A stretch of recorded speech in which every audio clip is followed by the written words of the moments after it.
Assalamualaikum warahmatullahi wabarakatuh. Waalaikumsalam warahmatullahi wabarakatuh.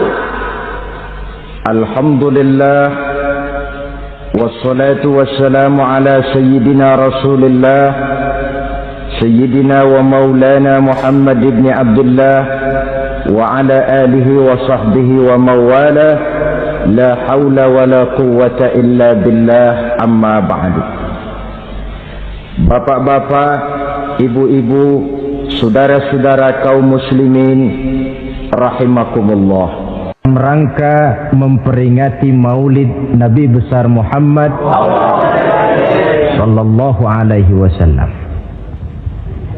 Yang penting dari peringatan Maulid ialah membicarakan bagaimana sebenarnya identitas umat Rasulullah sallallahu alaihi wasallam. Sebab apa? Adalah suatu hal yang wajar bahwa seorang pengikut menyesuaikan tingkah laku, gaya hidup dengan orang yang diikutinya. Jangankan di dunia ini, di akhirat nanti identitas ini akan dimintakan pertanggungjan jawab dan akan ditanyakan kepada kita.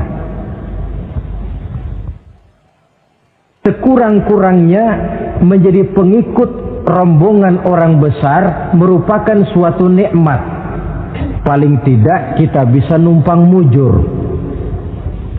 Kalau saya berangkat ke Bali ikut rombongan Pak Menteri misalnya, saya bisa bebas timbangan, tas saya tidak usah diperiksa-periksa barangkali. Kenapa? Ini rombongannya Pak Menteri, numpang mujur. Itu sekurang-kurangnya. Tetapi tentu untuk menjadi anggota rombongan Pak Menteri ini kan harus ada tanda, ciri-ciri atau yang disebut identitas. Kalau kita mengaku dan memproklamirkan diri sebagai umat Nabi Muhammad, sebagai pengikut beliau, apa sih identitasnya, ciri-cirinya? Inilah yang akan kita bicarakan pada kesempatan ini, bersumber dari surah Al-Fatah ayat 29. Allah Subhanahu wa ta'ala menjelaskan Muhammadur Rasulullah, bahwa Nabi Muhammad itu adalah utusan Allah, pesuruh Allah. Walladzina ma'ahu, dan orang-orang yang bersamanya, orang yang mengikuti ajarannya, para sahabatnya, kita ini para pengikutnya, mempunyai ciri atau identitas. Dalam ayat ini ada 5 ciri yang dijelaskan. Pertama, asyidda'u 'alal kuffar. Pengikut Nabi Muhammad bersikap tegas kepada orang-orang kafir. Apa artinya tegas di sini? Saudara-saudara, tegas di sini artinya bukan main marah-marahan, tidak ngajak berkelahi, bukan juga menantang perang. Tegas di sini artinya mempunyai prinsip, mempunyai garis yang nyata di dalam keyakinan beragama. Garisnya apa? Tidak lain, lakum dinukum waliyadin. Bagi Tuhan agama Tuhan, bagi kami agama kami. Silahkan Tuhan melaksanakan agama Tuhan, kami akan melaksanakan agama kami. Kami menghormati Tuhan, Tuhan pun menghormati kami. Tetapi soal agama tidak usah dicampur adukkan. Identitas semacam ini perlu kita tegakkan kembali. Sebab apa? Sebab di zaman sekarang orang mulai mengaburkan nilai-nilai kebenaran dari agama, yang pada akhirnya menanamkan sikap ngambang terhadap agama. Misalnya kita ini dibuai dengan kalimat yang kelihatannya bagus tapi sebenarnya mengandung racun. Kata orang, jangan fanatik, semua agama kan bagus, semua agama benar, semua agama thayyib. Terus terang saja, saya bukan tidak setuju dengan kalimat itu. Saya beranggapan kalimat itu belum sempurna. Semua agama benar, jangan titik di situ, itu baru sekedar koma. Semua agama benar, koma, bagi penganutnya masing-masing, titik. Semua agama baik, koma, bagi penganutnya masing-masing, titik. Bagi kita yang muslim, yang benar, Islam. Dan seorang muslim yang berani membenarkan semua agama, seorang muslim yang berani berkata semua agama benar, sekurang-kurangnya munafik kalau tidak menjadi murtad. Wah Pak, itu namanya fanatik dong. Betul. Yang tidak boleh kan fanatik kepada suku, yang tidak boleh kan fanatik kepada guru, tapi fanatik kepada agama dalam arti berpegang teguh kepada agama merupakan bagian daripada kehidupan beragama. Hanyalah kalau umat Islam ini fanatik dengan agamanya, dia akan konsekuen, baik melaksanakan, mengamalkan maupun mengembangkan agamanya. Saya ya cinta kepada suku saya, tapi tidak lalu fanatik. Cinta suku boleh, fanatik kepada suku salah. Cinta kepada guru bagus, fanatik kepada guru jelek. Cinta kepada agama bagus, fanatik kepada agama wajib. Hanya dengan fanatik kepada agama orang konsekuen. Yang jelek itu kan kalau sudah fanatisme kesukuan. Contoh, misalnya mentang-mentang orang Sunda, lalu ngomong saya ogah dengerin ceramah. Kenapa? Ustaznya bukan orang Sunda sih. Ini nggak bener, emangnya Nabi Muhammad kelahiran Ciamis? Kan tidak.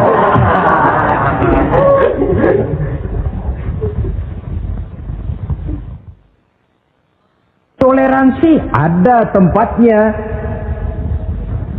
tetapi tidak menyangkut masalah-masalah ritual, tidak menyangkut masalah-masalah ibadah. Soal bikin jalan umum, mari bersama saudara-saudara kita yang lain agama membangun puskesmas, mari bersama-sama menjaga keamanan, mari sama-sama. Tapi kalau sudah menyangkut masalah ibadah, kembali kita kepada prinsip lakum dinukum waliyadin. Bagi Tuhan silakan melaksanakan agama Tuhan, kami pun akan melaksanakan agama kami. Silahkan menyebarkan agama, tetapi jangan kepada orang yang sudah beragama. Ini batas toleransi. Jangan menyebarkan agama kepada orang yang sudah beragama. Maka dalam sejarah sudah dibuktikan, alhamdulillah, kalau kita mau objektif menilai sejarah, ketoleransian umat Islam itu sudah dibuktikan oleh fakta sejarah. Tetapi tanpa harus mengorbankan nilai-nilai akidah, keyakinan-keyakinan yang harus kita jaga dan kita pertahankan. Taruhlah kita sekarang masih sanggup berkata dan berpendirian semacam itu. Anak kita, keturunan kita, generasi yang akan datang, jikalau ditanamkan rasa ngambang terhadap agama, lambat laun akan makin tipis nilai-nilai religius itu melekat di dalam jiwanya. Dan akibatnya akan rawan kemajuan macam apapun, modernisasi macam apapun, kalau sudah terlepas dari kaitan kehidupan beragama, tidak akan banyak menolong untuk mensejahterakan umat manusia. Asyidda'u 'alal kufar, bersikap tegas kepada orang-orang kafir. Ini sikap yang pertama, identitas yang pertama. Yang kedua, ruhama'u bainahum, kasih sayang kepada sesama mereka. Kalau kepada orang kafir tegasnya bukan main, tapi kembali ke dalam, kembali kepada sesama muslim, kasih sayang setengah mati. Saling asah, saling asih, saling asuh, saling mengalah buat kepentingan yang lain. Ini sudah dicontohkan dalam sejarah ketika Rasulullah dan para sahabat hijrah ke Madinah. Orang Madinah yang menyambut kedatangan orang Mekah itu kan disebut Ansor. Betul apa betul? Lah orang Makkah ini yang hijrah ke Madinah disebut kaum muhajirin. Apa orang Madinah menyambut kedatangan orang Mekah itu mentang-mentang orang asli Madinah lu tolak pinggang? Kamu kemari pendatang ya, awas jangan bertingkah. Tidak. Masing-masing malah mencari saudara. Karena apa? Persaudaraan dalam Islam diikat dengan akidah. Artinya ini dari manapun orang datang, apapun warna kulitnya, bahasa apapun yang dia pakai, jikalau akidahnya sama, dia saudara kita. Hadirin, terus terang saja ya. Banyak orang-orang yang tidak senang kalau melihat umat Islam sampai bersatu. Maka segala macam cara mereka lakukan agar kita jangan bersatu. Terang-terangan menghantam Islam, tidak mungkin orang berani. Kenapa? Saya pikir sebodoh-bodohnya umat Islam dia masih fanatik sama agamanya. Dia masih sanggup bilang, mas gue emang gak sembayang, tapi agama gue lu hina, gue bacok lu. Itu kan positif, fanatisme agama namanya. Maka orang menghantam Islam itu lalu gak berani terang-terangan. Caranya belajar dari Van der Plas, belajar dari Snokor-Gronya. Mau menghantam Islam, masuk ke tengah-tengah umat Islam. Pakai peci, kalau perlu pakai sorban, pakai sorban. Tidak bisa assalamualaikum, latihan assalamualaikum. Hantam Islam dari dalam. Caranya, kalau perlu dibuatkan merek-merek Islam. Yang mereknya Islam tapi tujuannya bikin kacau dalam Islam. Muncullah yang namanya Islam ingkar sunnah. Muncul yang namanya Islam sejati. Islam. Mereknya Islam, tujuannya bikin kacau dalam Islam. Kalau dia sudah mengkafirkan orang lain yang tidak sepaham dengan dia, tidak mau bermakmum kepada orang yang sepaham dengan dia. Kalau cara ini tidak kena, mereka putar lagu lama. Apa lagu lama itu? Lagu khilafiyah. Lagu lama itu supaya kita sengketa sesama kita, mempersoalkan hal-hal kecil. Waktu terbuang, energi habis untuk mempermasalahkan hal yang tak pernah kunjung selesai. Sering kejadian toh di kampung-kampung. Yang satu pakai usolli, yang satu tidak, lalu pisah RT. Yang satu azan sekali Jumatan, yang satu 2 kali, lalu bangun masjid lagi. Yang satu kunut, yang satu tidak, asah golok. Persoalan yang semacam ini sampai kiamat tidak akan kunjung selesai. Oleh karena itu potensi yang besar ini tidak tersalurkan dengan wajar karena kita centang perenang di dalam, tidak pandai menjaga kesatuan dan persatuan sebagai modal dasar untuk berbuat yang lebih baik. Adalah lebih baik kita ini mencari titik-titik persamaan dan bukan memperbesar pola perbedaan. Ruhama'u bainahum, kasih sayang sesama mereka. Imam Ghazali memberikan contoh kun kal yadain wala takun kal uzunain. Hai umat Islam, hiduplah kamu seperti 2 tangan. Saling asah, saling asih, saling asuh, saling mengalah buat kepentingan yang lain. Coba lihat 2 tangan kita, rukunnya bukan main. Kalau tangan kanan maju ke depan, kata yang kiri, oke, saya mengalah. Dia mundur ke belakang. Kiri di depan, kata kanan, sekarang giliran saya ngalah. Dia mundur ke belakang. Akhirnya kita jalan lenggang. Enak nggak dilihat orang? Coba kalau nggak ada yang mau ngalah. Tangan kanan ke depan, kata yang kiri, gue juga bisa. Dia ke depan lagi. Depan kayak robot kita jalan. Lalu mekanisme kerjanya, tangan kanan kerjanya bagus-bagus toh. Salaman tangan kanan, tanda tangan tangan kanan, hitung duit tangan kanan, ambil kue tangan kanan. Kiri nggak pernah protes, tahu posisi. Memang tugas saya bidang pembersihan, ya pembersihan saja dilakoni. Artinya apa ini? Yang satu dengan yang lain saling memperkuat walaupun komposisinya berbeda. Dicontohkan dalam perjalanan kehidupan sahabat Nabi. Sahabat Nabi yang paling terkenal itu 4 orang. Sayyidina Abu Bakar, Sayyidina Umar bin Al-Khattab, Sayyidina Utsman bin Affan, Sayyidina Ali bin Abi Thalib. 4 sahabat ini kalau kita lihat komposisinya, keahliannya lain-lain.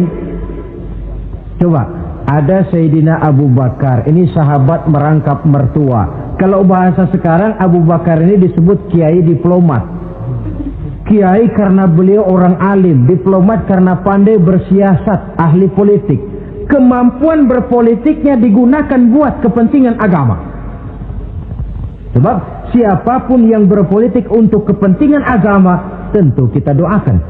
Tetapi siapapun yang jual agama untuk kepentingan politik, kita juga berdoa. Cuma tentu doanya lain dengan yang berpolitik buat agama tadi. Saudara hadirin yang saya hormati, ada Umar bin Khattab. Ini kalau bahasa sekarang disebut imam jenderal ini. Imam tapi jenderal, jenderal tapi imam. Kenapa imam? Karena dia mampu memimpin jamaah di masjid. Kenapa jenderal? Karena dia sanggup memimpin tentara di medan perang. Kegagahannya, keberaniannya, keperkasaannya digunakan membantu perjuangan Rasul. Ada Utsman bin Affan, santri ekonom. Kenapa santri? Karena dia orang kaya. Kenapa ekonom? Karena dia pengusaha bergerak di bidang bisnis. Keuntungan usahanya untuk membantu perjuangan Rasul. Ada Ali bin Abi Thalib, tokoh muda tapi intelek. Masih muda tapi rela mengorbankan nyawa demi keselamatan Rasul di malam hijrahnya. Alangkah nikmatnya umat Islam ini kalau punya kiai diplomat, imam jenderal, santri ekonom, pemuda intelek, yang masing-masing bekerja sama menunjang untuk kepentingan agama. Ruhama ubainahum, kasih sayang di antara sesama mereka. Mobil, kenal mobil enggak? Ya. Mobil itu baru bisa jalan dengan baik kalau seluruh onderdilnya kompak. Kalau yang satu sudah merasa dirinya lebih penting dari yang lain, alamat mobil udah deket mogok. Misalnya yang jadi bensin nyombong, kalau enggak lantaran saya enggak bakalan jalan nih mobil. Bannya denger, sombong. Kata ban, sombong kamu bensin. Apa kamu kira kamu saja yang penting? Saya tersinggung, kata ban, lalu kempes. Kira-kira kalau ban kempes jalan enggak mobil? Begitulah umat ini. Kayak satu bangunan, ada yang jadi jendela, pintu, tiang, genteng dan sebagainya, tetapi satu sama lain hendaknya saling memperkuat. Kalau tidak, kita ini pernah diramalkan oleh Nabi, yushiku an tada'a alaikumul umam kama tada'al akalatu ala qas'atiha. Satu saat akan datang di tengah-tengah kamu di mana keadaanmu waktu itu seperti makanan di meja makan. Coba bayangkan, menurut Rasul satu saat kondisi umat Islam akan seperti makanan di atas meja. Yang barat mau makan, yang timur mau santap, yang selatan mau ganyang, yang utara mau injak-injak. Satu saat kondisi umat Islam akan seperti itu. Heran sahabat, ya Rasulullah, kok kita bisa dikepung begitu rupa? Iya. Apa pada waktu itu jumlah kami sedikit ya Rasulullah? Tidak, kata Rasul. Bal antum yawma idzin katsir. Jumlahmu pada waktu itu banyak, besar, kamu mayoritas. Cuma sayang, kata Nabi, walakinnakum ghusaa'un ka ghusaa'is sail. Tetapi keadaanmu waktu itu seperti busa di lautan. Banyak tapi centang perenang. Banyak tapi tidak punya daya dan kekuatan. Dipermainkan gelombang lautan, dihempaskan ke tepian pantai tanpa punya makna dan arti. Mayoritas tapi nasibnya ironi.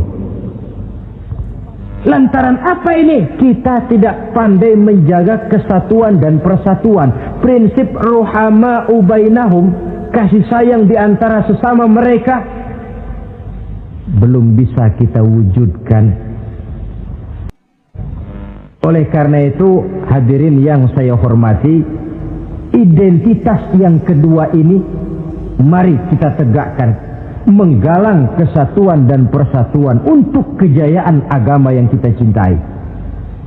Soal posisi silahkan berbeda, soal profesi silahkan berbeda, tetapi hendaknya perbedaan ini tidak menyebabkan persimpangan tujuan. Satu sama lain saling memperkuat. Identitas yang kedua, bahwa kita sudah diikat dengan akidah, tidak oleh ras, warna kulit, suku, bahasa, oleh akidah. Satu kali orang sudah syahadat, dia adalah saudara kita. Sudah lewat masanya di mana kita umat Islam ini dikotak-kotakan, dan sudah datang waktunya di mana kita bersatu, saling menunjang, saling membantu, sehingga dengan demikian terwujudlah satu masyarakat yang diikat dengan nilai-nilai akidah. Ini yang kedua, kasih sayang kepada sesama muslim. Satu badan itu kalau yang satu sakit, yang lain kan akan ikut merasa sakit. Saudara jalan tengah malam, ibu jari tersandung batu, beletak. Begitu ibu jari tersandung batu, kontan, darah keluar, mulut bilang aduh, kepala ikut pusing, nggak pakai diundang. Solidaritas sosial yang terjadi secara reflektif. Tidak ada ibu jari tersandung mulutnya malah ngomel, rasain lo. Masa nyumpain badan sendiri, kan tidak mungkin. Tapi ini yang terjadi, kita lihat. Akibat apa? Tidak terwujudnya solidaritas sosial yang bersifat refleksif tadi. Nah, inilah saudara-saudara identitas yang kedua. Yang ketiga sekarang, pengikut Nabi Muhammad sallallahu alaihi wasallam itu cirinya yang ketiga, tarahum ruk'an sujjada. Engkau lihat mereka ruku dan sujud, mendirikan solat. Ini identitas, ciri. Di akhirat nanti akan diperiksa dengan seadil-adilnya. Siapa? Saya, Pak. Saya siapa? Pengikut Nabi Muhammad. Betul? Betul. Baik. Pengikut Nabi Muhammad itu tandanya ruka'an sujada, ruku dan sujud. Sampean ngaku umat Nabi Muhammad, sujud, pernah sembahyang? Sembahyang juga, Pak. Berapa kali? Nggak banyak-banyak, Pak, setahun 2 kali. Kapan itu? Idul Fitri sama Idul Adha. Kata petugas, syarat kurang, minggir. Sebab sering dikatakan sholat itu kan ada yang harian, ada yang mingguan, ada yang tahunan. Ada yang sholatnya harian. Yang harian ini juga 2 macam. Ada yang belang-belang, ada yang mulus. Kalau yang belang-belang itu kalau zuhur sholat, asar out. Asar kepegang, maghribnya melayang. Maghrib ketangkep, isaknya terbang. Itu lumayan ketimbang yang seminggu sekali, cuma Jumat saja. Yang Jumat pun agak lumayan lah daripada yang setahun 2 kali, cuma Idul Fitri dan Idul Adha.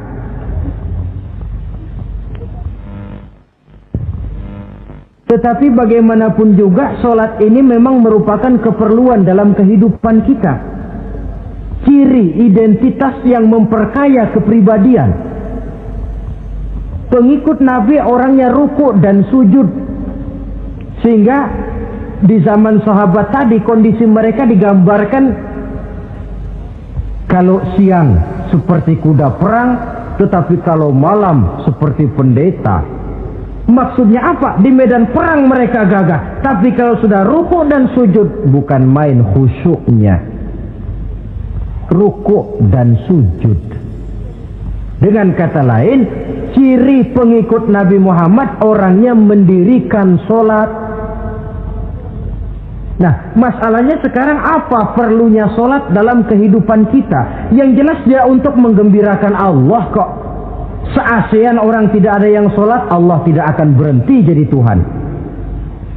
Manfaatnya akan kembali kepada kehidupan. Nah, apa perlunya sholat dalam kehidupan kita?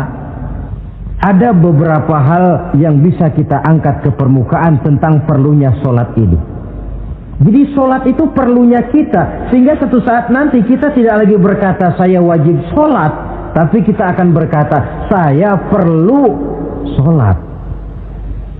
Apa perlunya sholat dalam kehidupan kita? Pertama, sholat itu membuat orang rendah hati, tidak melonjak menjadi angkuh dan sombong. Yang kedua, sholat itu membuat orang tahu diri. Yang ketiga, sholat itu mendatangkan ketenangan jiwa dan ketentraman batin lantaran orang punya sandaran vertikal kepada Allah. Sehingga agama menekankan benar ini bukan cuma untuk kita, tapi juga anak kita, keturunan kita. Sehingga Nabi mengajarkan, ajari didik anak-anakmu sholat pada umur 7 tahun. Kalau umur 10 tahun mereka sudah berani meninggalkan sholat, pukul. Bukan dengan tujuan menyakiti, tapi mendidik anak supaya disiplin dengan sholatnya. Kayaknya kita yang hidup di zaman serba modern ini, soal anak mau sholat atau tidak, kayaknya orang tua itu, kalau istilah anak sekarang, cuek-cuek aja. Jarang yang mengadakan inspeksi, pengecekan anaknya sudah sholat apa belum. Lalu sholatnya disiplin apa tidak? Jarang yang memberikan sugesti dan rangsangan supaya anaknya mendirikan sholat. Saya jarang mendengar orang tua muslim yang berkata, nak, kalau kau hafal Fatihah dengan artinya bapak beliin sepatu baru. Nak, kalau kau hafal juz amma, bapak beliin sepeda. Sugesti untuk hal-hal yang bersifat agama sangat langka. Tapi kalau sudah hal-hal yang bersifat umum, wah, nah, kalau kamu lulus nanti SD ya, kita piknik ke Tangkuban Perahu, lulus SMP tur ke Bali, lulus SMA piknik ke Singapura. Rangsangan dan dorongan, baguslah itu. Tetapi alangkah akan lebih bagusnya jika untuk hal-hal yang bersifat agama kita pun sanggup memberikan sugesti, rangsangan dan dorongan kepada anak-anak kita. Sehingga sejak kecil mereka sudah terbiasa dengan sholat. Sejak kecil mereka sudah disiplin dengan sholatnya. Sebab kalau tidak, kayu itu kalau mau dibengkokkan pada saat dia masih kecil. Kalau sudah besar baru mau dibengkokin, repot kayu itu. Membentuk orang soleh itu harus dimulai sedini mungkin. Karena itu salah satu fungsi solat Allah jelaskan, inna sholata tanha 'anil fahsya wal munkar. Bahwa solat yang dikerjakan dengan betul mampu mencegah manusia dari perbuatan yang keji dan munkar.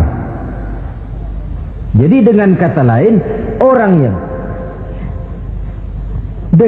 lain orang yang disiplin dengan solat terpeliharalah dirinya dari perbuatan yang keji dan munkar.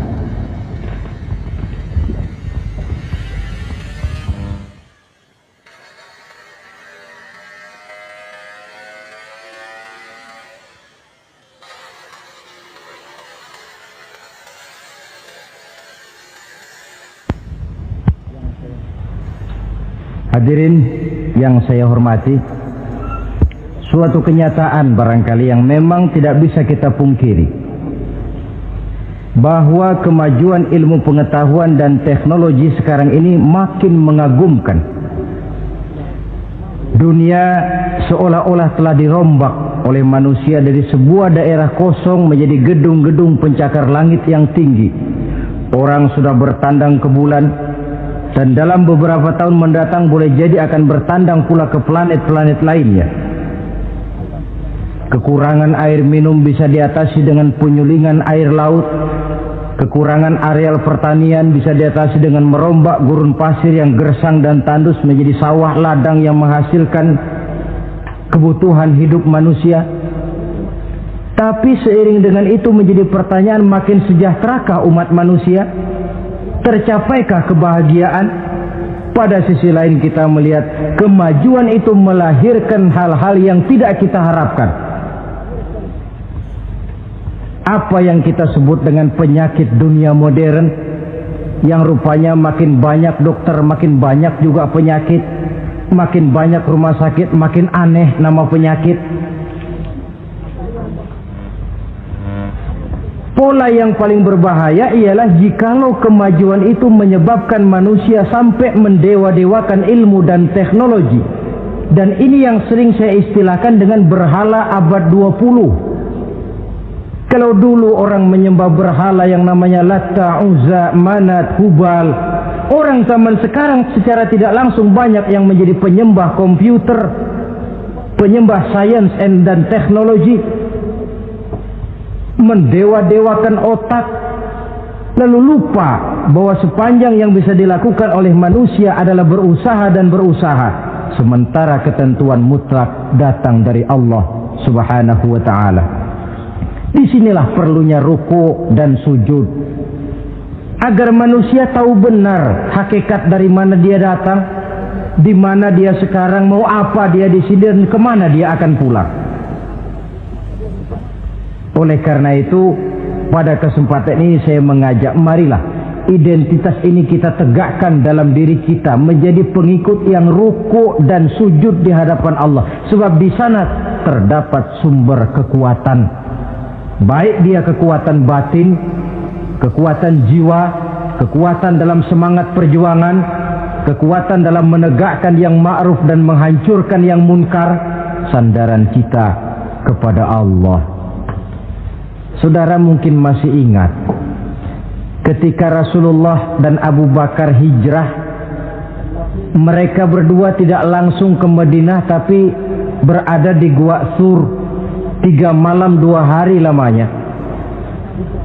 Orang kafir Quraisy yang mengejar sampai juga di mulut gua itu. Andai kata mereka menengok saja ke bawah, sudah kelihatan Nabi dan Abu Bakar, tapi mereka tidak menoleh. Nabi dengan mantap berkata kepada Abu Bakar, la takhaf wa la tahzan ya Abu Bakar, innallaha ma'ana. Abu Bakar, kau tidak usah takut, tidak usah sedih, Allah bersama kita. Ucapan ini mantap kalau diucapkan oleh orang yang ruk'an sujada, benar-benar sujud kepada Allah, mempunyai backing yang tidak kepalang tanggung, yang serba maha. Ya, itu kalau memang saudara perlu cari backing, jangan kolonel tanggung, jangan brigjen tanggung, carilah backing yang serba maha, maha gagah, maha kaya, maha tahu, maha segala-galanya. Berbackinglah kepada Allah saja dengan jalan ruk'an sujada, ruku' dan sujud dalam kehidupan ini. Ini identitas yang ketiga. Yang keempat sekarang, pengikut Nabi itu apa tandanya? Yabtaghuna fadlan minallah wa ridwana. Mereka selalu mencari karunia dan keridhaan Allah. Karunia dan keridhaan. Jadi tidak hanya mencari sekedar karunia, tetapi juga mencari ridho. Oleh karena itu seorang pengikut Rasul, di dalam dia berdagang misalnya, dibatasi oleh pertanyaan, cara saya ini Allah ridho apa tidak? Dia cari rezeki, dibatasi oleh pertanyaan, Allah ridho apa tidak? Dia menginginkan jabatan yang tinggi, tapi tetap dalam kerangka pertanyaan, kalau cara ini Allah ridho apa tidak? Sehingga tidak lantas menghalalkan cara apapun halal asal tujuan tercapai, itu kan caranya PKI. Asal tujuan tercapai, cara apa saja halal. Seorang muslim pengikut baginda Nabi tidak diajarkan semacam itu. Kenapa perlu mencari keridhaan Allah, karunia yang Allah ridho? Karena apapun yang kita pakai, apapun yang kita makan terutama, jikalau bersumber dari sesuatu yang Allah tidak ridho, katakan yang haram misalnya, akan mempengaruhi gaya dan gerak hidup kita. Contoh, kata Imam Ghazali, kalau engkau terlalu senang memakan makanan yang haram, dia akan mempengaruhi caramu berpikir sehingga kau akan cenderung berpikir yang haram. Mencari karunia yang Allah ridho, dan hidup itu kalau sudah mendapat ridho Allah, sudah satu kenikmatan yang tidak bisa dibeli dengan nilai materi yang bagaimanapun banyaknya. Karena itu biarlah kita orang mukmin ini di dunia hidup kaya asal Allah ridho saja, gak apa-apa. Biar rumah kita gedung, punya mobil bagus, uang banyak, kalau Allah ridho enak. Daripada sudah melarat tinggal di pinggir kali, rumahnya gubuk, Allah marah lagi. Kapan mau seneng orang macam begitu? Jadi biarlah kita ini bahagia di dunia, asal di akhirat masuk surga, nggak apa-apa. Mencapai kebahagiaan di dunia dan di akhirat. Cari karunia Allah sebanyak-banyaknya, karena memang bumi dan segala fasilitasnya diperuntukkan bagi manusia, dan karunia Allah itu ada dimanapun kita pergi. Dahulu ketika turun perintah hijrah, sebagian sahabat berpikir-pikir, kalau saya hijrah ke Madinah, di Madinah mau makan apa saya? Ini Mekah kan jelek-jelek, kampung sendiri. Umpama kepepet ngutang-ngutang dikit orang masih percaya lah, kalau ke Madinah ngutang sama siapa? Takut dia kalau hijrah ke Madinah tidak dapat makan. Allah memberikan jaminan, qul li'ibadiyallazina amanu inna ardi wasi'ah fa iyaya fa'budu. Katakan kepada mereka Muhammad, hai hamba-hambaku yang beriman, bumiku ini luas. Di Mekah kau makan, hijrah ke Madinah juga kau akan makan. Apalagi hijrahmu karena membela agama. Jangan karena membela agama kau takut kelaparan. Artinya apa? Karunia Allah itu ada dimanapun. Kalau kita mau berusaha, tetapi jangan lupa usaha itu harus yang Allah ridho. Kalau sekedar hasil usaha cara apapun boleh, ya dapat, tetapi tanpa ridho semuanya tidak akan membawa ketenangan, ketentraman dan kebahagiaan. Allah itu kan maha pengasih, tidak pilih kasih katanya. Artinya apa? Semuanya Allah kasih. Orang kalau mau berusaha dapat. Itu logika, sunnatullah kata kita, hukum alam kata orang. Kalau mau berusaha mesti dapat. Tetapi kasih sayang Allah ini tidak diberikan kepada setiap orang. Kalau pengasihnya berlaku kepada semua orang, mau kafir mau beriman, kalau berusaha dapat. Itu Rahman namanya. Tapi Allah tidak cuma Rahman, Allah juga Rahim, maha penyayang. Bedanya apa? Orang yang dikasih itu belum tentu disayang. Tetapi kalau disayang mesti dikasih. Kalau tidak dikasih tentu ada pertimbangan lain untuk kepentingan kita. Misalnya anak kita baru kelas 1 SMP datang, Pak beliin motor buat sekolah. Kita lalu menilai anak ini nggak ada motor saja kadang-kadang jarang sampai ke sekolah, apalagi dibeliin motor, bisa dari rumah berangkat ke sekolah nggak sampai. Tidak dibelikan bukan karena tidak sayang, justru karena sayangnya ada pertimbangan lain untuk kepentingan si anak. Tetapi kadang-kadang anak sendiri berpikirnya lain. Bapak katanya sayang, minta dibeliin motor saja tidak dibelikan. Dia menilai orang tuanya tidak sayang, padahal justru sayangnya lalu tidak dibelikan. Begitulah satu contoh kecil dari keridhaan Allah ini. Jika Allah sudah memberikan ridhonya kepada kita, segala yang kita mau diberikannya. Kalau tidak juga diberikan, tentu ada manfaatnya untuk kemaslahatan kita. Allah maha tahu. Misalnya orang mengeluh, saya akan sembahyang rajin, ngapa rezeki seret bener sih? Apa saya berhenti lagi sholat? Allah lebih tahu. maslahatnya. Barangkali potongan kayak kita ini kalau diberikan rezeki banyak sedikit lalu berhenti ke masjid. Rezeki lu segini aja dah, lu jadi rajin ke masjid. Ada manfaatnya buat kepentingan kita. Mencari karunia yang Allah ridho. Dalam alam yang terbentang luas ini karunia Allah terhampar luas. Tinggal kita mencari, dan untuk mencari itu diperlukan keahlian. Keahlian hanya timbul karena pendidikan. Makin ke depan persaingan hidup makin tajam tanpa membekali diri. Terutama generasi kita yang akan datang, anak-anak kita.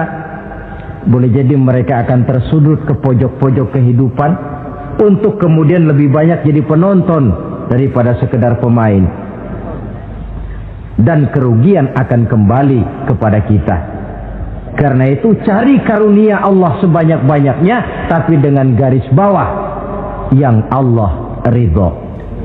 Sekali lagi, carilah karunia Allah sebanyak-banyaknya dalam kehidupan ini, tetapi dengan menggarisbawahi yang Allah ridho.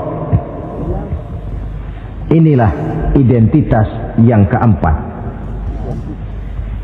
Yang kelima sekarang, identitas yang terakhir, simahum fi wujuhihim min athari sujud. Di muka mereka ada tanda bekas sujud. Ini pengikut Rasulullah sallallahu alaihi wasallam. Bekas sujud, iya. Apa bekas sujud itu? Apa jidatnya hitam kebanyakan sujud? Mungkin. Karena rajin sujud lalu berbekas. Boleh jadi, tapi soal hitam di jidat sih gampang digosok-gosok. Yang terpenting asarus sujud di sini dalam bentuk sikap mental. Apa sikap mental yang saya maksud? Orang yang rajin sujud itu lalu membekas dalam kehidupannya pengaruh sujud. Apa pengaruh sujud? Karena rajin sujud timbul ikhlasnya. Kalau sudah berbuat, yang penting itu Allah. Orang lain mau tahu atau tidak, orang lain mau puji atau tidak, yang penting Allah. Sebab kalau sudah dia usolli fardal maghribi Allahu Akbar, dia tinggalkan dunia dan seluruh isinya. Naik dia menghadap Allah. Selamat tinggal sebentar dunia, nanti saya balik lagi. Yang ada cuma dia dan Allah dalam dialog langsung. Timbul keikhlasan, terjemahannya dalam kehidupan. Berbuat tanpa pamrih, tidak suka menepuk jasa dan menghitung jasa. Sebab biasa orang itu kalau sedang perang tidak sempat ngaku jadi pahlawan, tapi kalau perang sudah selesai nggak kenal bedil ngaku pahlawan. Kalau perang sedang berkecamuk, jarang yang mengaku pahlawan. Kalau sudah perang selesai, masing-masing nepuk dada. Seorang yang ikhlas, seorang yang berbuat tanpa pamrih, dan ini pengaruh sujud dalam kehidupan. Lalu apalagi timbul jujurnya. Kenapa? Kalau dia sholat zuhur 4 rakaat, lalu umpama selesai 3 rakaat dia salam, orang lain tentu tidak tahu dia korupsi 1 rakaat. Tapi kenapa tidak dia lakukan? Ada Allah sih yang tahu. Timbul kejujuran, disiplin murni yang berakar dari hatinya sendiri. Lalu apa lagi? Kesabaran. Dilatih lewat sholat. Kalau belum selesai 4 rakaat, jangan berhenti sholat isya umpamanya. Dan banyak lagi pengaruh-pengaruh asarus sujud. Ini di dunia. Di akhirat nanti kata Nabi, inna ummati ya'tuna yaumal qiyamah ghurran muhajjalin min asaril wudu. Umatku di hari kiamat nanti akan datang menghadap Allah dengan muka berseri-seri dari sebab air wudu. Mukanya bersinar-sinar karena di dunia rajin wudu. Sehingga barangkali di akhirat nggak perlu ngaku-ngaku kita. Ya Rasulullah, saya umatmu. Tidak perlu. Rasulullah lihat sendiri, wah ini mukanya bersinar-sinar. Ta'ali ummati, umatku sini, umatku sini. Kalau di dunia rajin kena air wudu. Ya rajin wudu artinya kan rajin sholat. Masa ada orang wudu aja nggak sholat, kan model. Kalau muka tidak pernah tersentuh wudu, kalau muka tidak pernah sujud, Teriak-teriak kita mengaku, ya Rasulullah, saya umatmu ya Rasulullah. Kata Rasulullah, nggak ada umat saya yang dekil kayak sampean.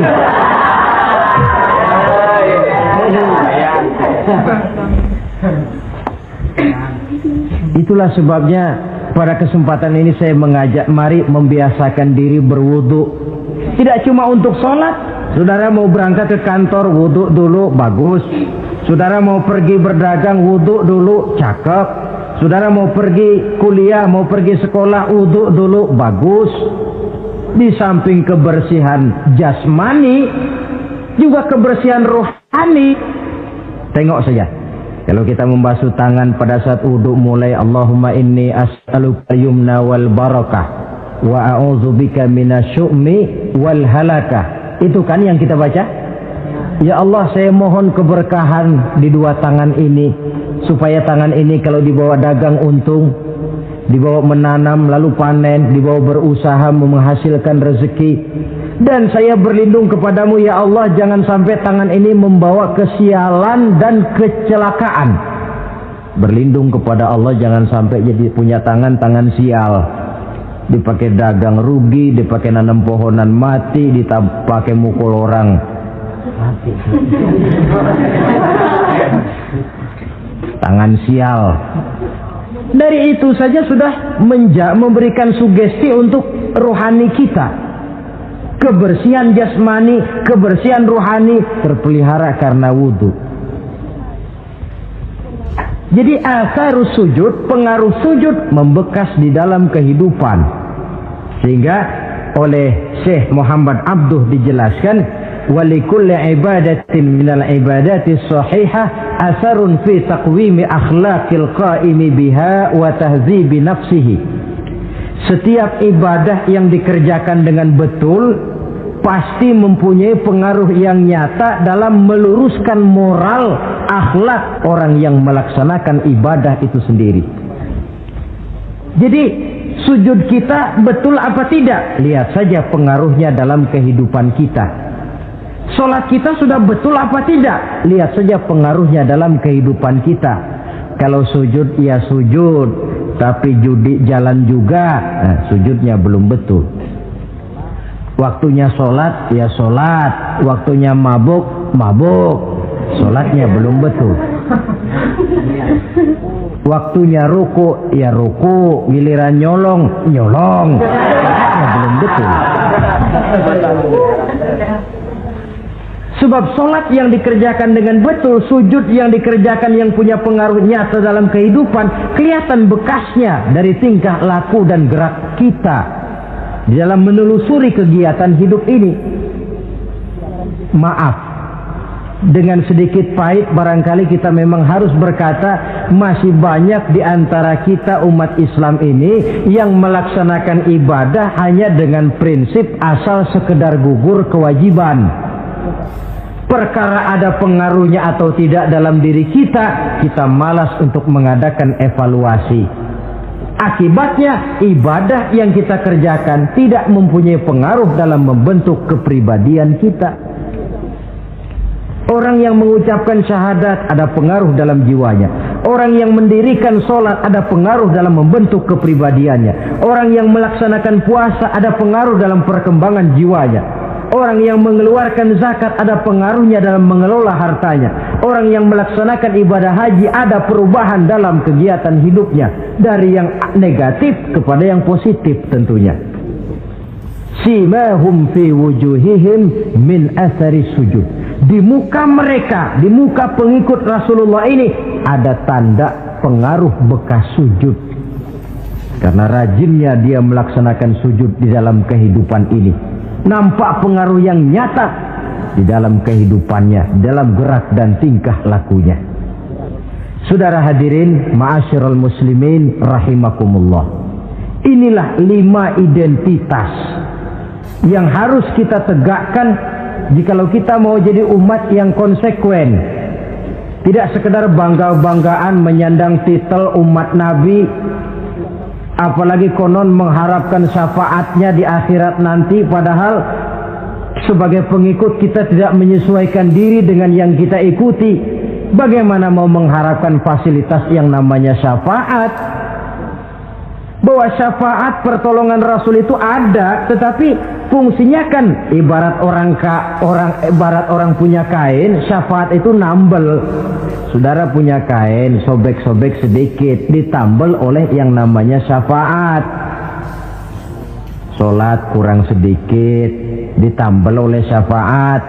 Sodakoh ada campur riya sedikit, tidak karena Allah sedikit, syafaat. Jadi kalau punya kain sobek ada syafaat. Lah kalau kainnya tidak punya, yang mau ditambel apanya? Sholat tidak, puasa tidak, di akhirat aman dah dapat syafaat. Tentu terlalu berlebihan, terlalu optimis mengharapkan sesuatu yang kita memang tidak punya modal dasar untuk memperolehnya. Baiklah ya, kesimpulan. Pertama, sebagai pengikut kita harus menyesuaikan diri dengan yang kita ikuti. Identitas. Suatu umat hanya akan berwibawa, hanya akan dihitung dan dipandang orang kalau dia tegak dengan identitasnya. Kalau macan sudah kehilangan sifat galaknya, orang tidak takut lagi kepada macan. Dan kalau kambing sudah kehilangan sifat jinaknya, banyak orang takut miara kambing. Kalau umat Islam sudah kehilangan identitasnya, dia akan menjadi umat yang kehilangan wibawa dan tidak pernah ditakuti oleh musuh-musuhnya. Seenaknya saja orang mengacak-acak kehidupan kita sebagai umat kalau tidak punya identitas. Yang kedua, kesimpulan yang kedua, identitas itu bisa kita ringkaskan. Pertama, tegak dengan keyakinan inna dina indallahil Islam. Menumbuhkan fanatisme agama dalam arti berpegang teguh kepada agama. Menempatkan toleransi pada tempatnya yang wajar. Tidak mencampur adukan semua agama. Tegas di dalam mempertahankan akidah. Kemudian yang ketiga, perlu menegakkan solidaritas sosial yang bersifat reflektif untuk menegakkan wibawa kita sebagai umat, supaya potensi dari umat yang mayoritas ini dimanfaatkan oleh umat itu sendiri. Kalau tidak, kita cuma akan menang jumlah saja, menang bilangan, kuantitas yang tanpa kualitas. Dan kalau ini yang terjadi, nasib kita akan seperti buih di lautan. Banyak, tapi kata orang kampung cuma menang groyokan. Tidak punya daya dan kekuatan, dicampakkan orang ke kiri dan ke kanan, hanyut oleh arus. Bukan menciptakan arus, tapi malah hanyut oleh arus. Bukan menciptakan model, tapi malah mengikuti model. Bukan menciptakan irama tersendiri, malah diatur oleh irama orang lain. Ini yang menyebabkan ironi. Tegaklah dengan kesatuan dan persatuan, dengan lebih memperbanyak mencari titik-titik persamaan dan bukan memperbesar titik-titik perbedaan. Yang keempat, rukuk dan sujud sebagai sandaran vertikal kepada Allah. Selama kita umat ini masih rajin rukuk dan sujud, selama itu pula nilai optimisme masih ada dalam jiwa dan diri kita. Ya Allah, persilahkan orang memperlakukan kami sesuka hatinya, tapi kami yakin ya Allah, Engkau tidak akan mendiamkan. Satu saat pertolonganmu mesti datang. Itu akan mantap kita ucapkan kalau kita melaksanakan rukuk dan sujud. Tertimpa tangga, jatuhnya sakit, ketimpa tangga lagi, musibah yang beruntun. Rukuk dan sujud sebagai sandaran vertikal. Yang kelima, karunia Allah dan keredoan Allah jangan dipisah. Cari karunia sebanyak-banyaknya, tetapi dalam batas-batas yang diridhoi Allah. Sebab kalau tidak, karunia itu akan makin membuat kita jauh dari Allah. Ilmu karunia itu.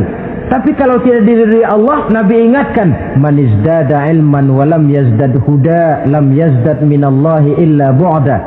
Orang yang bertambah ilmu tapi tidak bertambah hidayah, dia hanya akan semakin jauh dari Allah. Jauh dari Allah menimbulkan kegersangan dalam jiwa, kepanasan dalam hati, sehingga jauhlah kita dari ketenangan hidup. Karunia yang Allah ridho, dan Islam melarang umatnya untuk berpangku tangan menunggu keajaiban dari langit. Berusaha, berikhtiar, berdoa, lalu bertawakal kepadanya.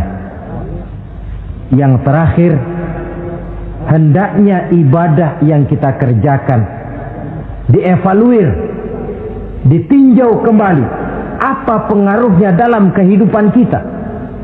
Sebab setelah selesai melaksanakan suatu ibadah, hendaknya nilai ajaran yang terkandung dalam ibadah itu bisa kita terjemahkan dalam kehidupan kita. Sehingga gerak kita dalam sholat dengan tingkah laku kita di luar sholat ada kesinambungan. Gerak kita di dalam bulan Ramadan dengan tingkah laku kita di luar Ramadan ada kesinambungan. Namanya ibadah yang kita kerjakan ada pengaruhnya dalam memperbaiki kehidupan kita. Dengan satu prinsip, ibadah itu kita kerjakan adalah kemanfaatannya kembali kepada kehidupan kita. Saudara hadirin yang saya hormati, inilah pembicaraan kita pada pertemuan kita kali ini. Dengan harapan tentunya dalam memperingati Maulid kita tidak hanya sekedar melakukan satu tradisi, tidak hanya sekedar hura-hura, tidak hanya sekedar ikut-ikutan. Sebab bagaimanapun peringatan semacam ini bukan tujuan. Ini cuma sekedar alat. Kalau peringatannya yang jadi tujuan, selesai memperingati, selesai sudah. Kayak saudara tujuannya mau ke Bogor. Kira-kira kalau sudah sampai Bogor pulang lagi enggak? Pulang. Kenapa? Tujuan sudah tercapai. Tujuannya cuma memperingati Maulid. Sudah selesai. Ya sudah selesai segala-galanya. Yang tidak sholat kembali tidak sholat. Yang teler kembali teler. Pokoknya kan udah Maulid. Itu kalau dijadikan tujuan. Maulid sekali lagi bukan tujuan, cuma sekedar alat. Tujuan kita diantaranya mencari identitas, menyesuaikan diri sebagai seorang pengikut dengan Rasulullah yang kita ikuti itu. Inilah pembicaraan kita kali ini. Mudah-mudahan 5 identitas ini Allah berikan kekuatan untuk bisa kita tegakkan dalam diri kita masing-masing, sehingga kebanggaan sebagai pengikut Nabi dibuktikan dengan amal perbuatan kita. Terima kasih banyak atas segala perhatian. Mohon maaf atas segala kekurangan. Usikum wa iyaya bitaqwallah. Wassalamualaikum warahmatullahi wabarakatuh. Waalaikumsalam warahmatullahi wabarakatuh.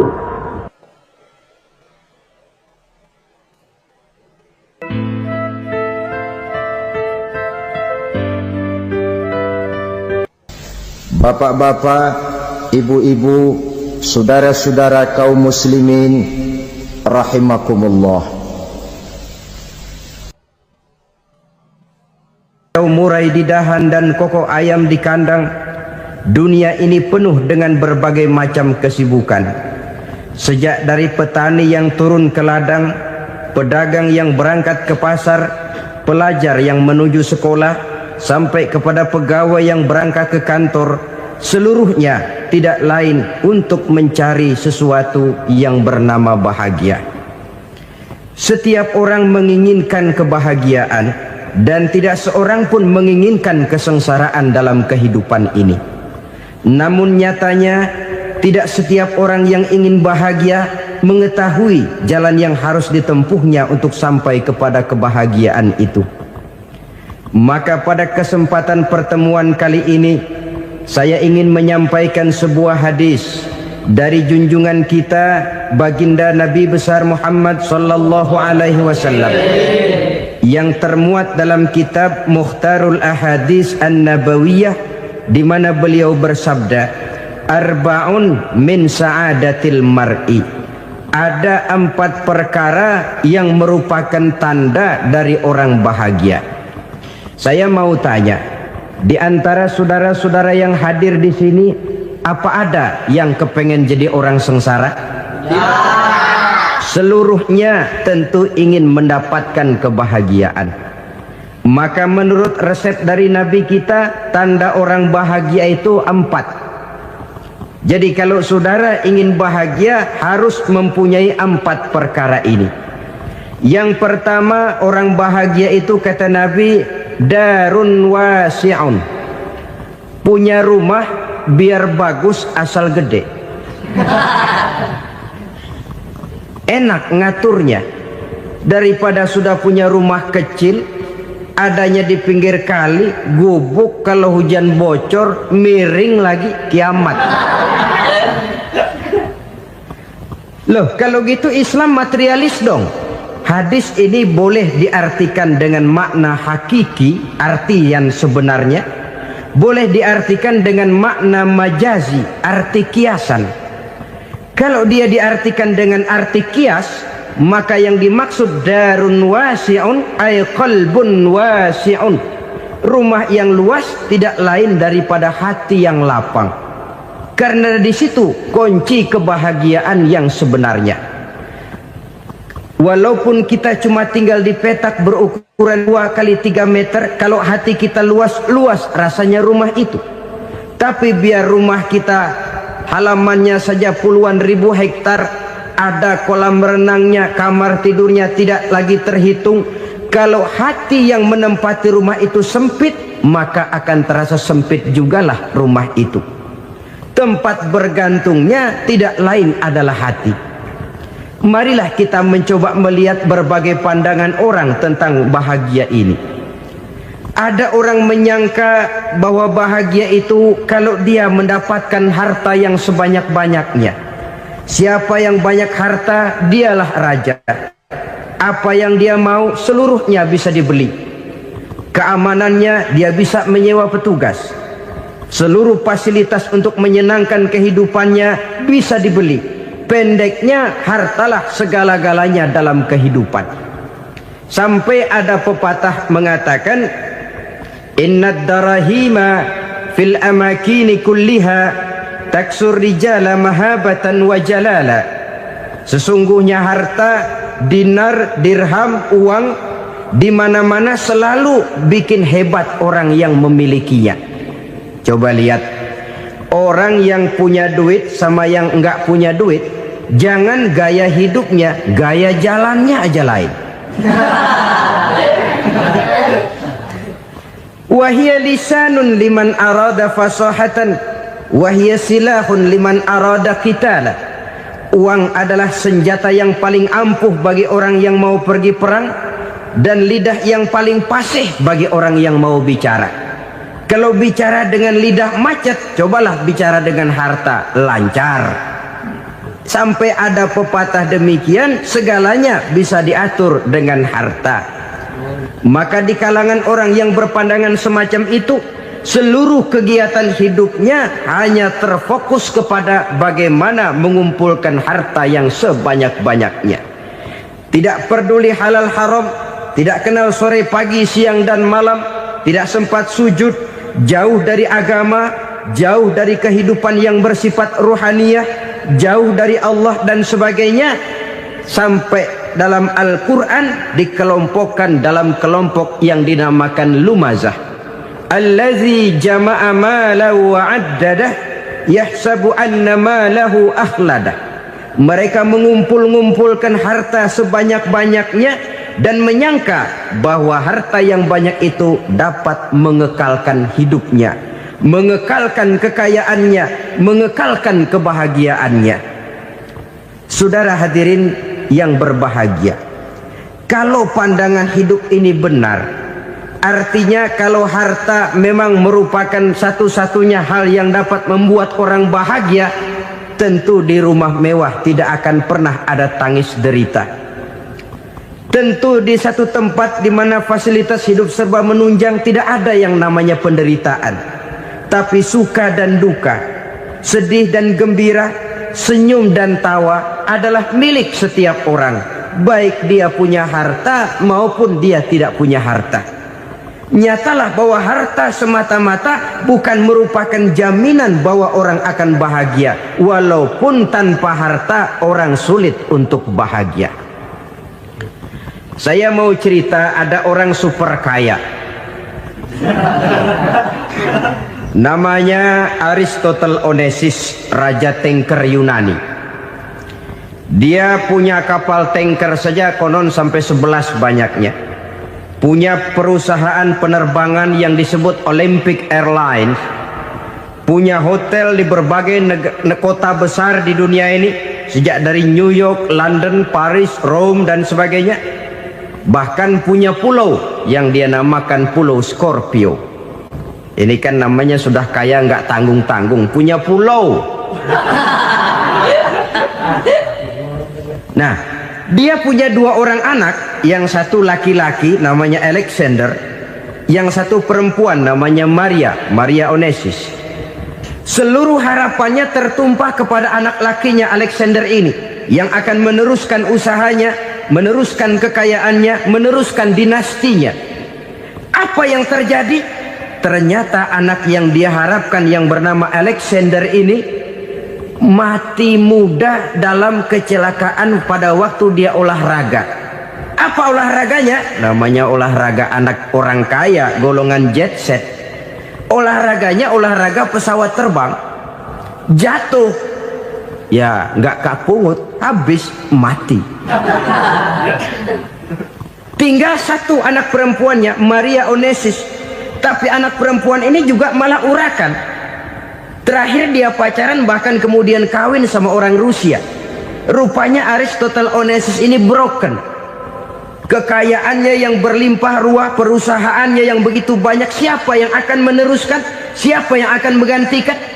Sampai kemudian dia mengurung diri di Pulau Scorpio dan mati di sana secara mengenaskan. Seorang multi jutawan, seorang yang super kaya, mati menyendiri di pulau sepi. Ibarat kata pepatah, anak ayam mati di lumbung. Bukan kekurangan makanan, keurugan makanan. Begitu kehidupan Aristotle Onesimus. Dan banyak orang-orang yang sudah demikian kaya sampai dibingungkan oleh kekayaannya sendiri.